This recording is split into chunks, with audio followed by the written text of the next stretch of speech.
మరికొద్ది సేపట్లో గంటలు మోగుతున్నాయి దువ్వాడకి. ఈరోజు శనివారం అవడంతో దువ్వాడ అరెస్ట్ చాలా బహిరంగంగా విశాఖపట్నంలో అతను వకులా సిల్క్ షాప్ ఓపెనింగ్ అయితే రావాలి. ఎక్కడున్నా ఒరిస్సాలో దాక్కున్నా లేకపోతే అండర్ గ్రౌండ్కి వెళ్ళిపోయినా దువ్వాడ మాత్రం బయటకు రావాలి.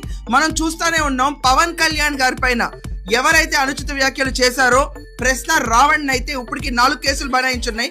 అతను 35 కేసులు పడతాయి నా పైన ఇంకా అని చెప్పి హైకమాండ్ నుంచి ఆర్డర్ ఉందని చెప్పి తన కమ్యూనిటీ పోస్ట్ అని తను చేసుకున్నాడు. ఇది మనం క్లియర్ గానే చూసాం.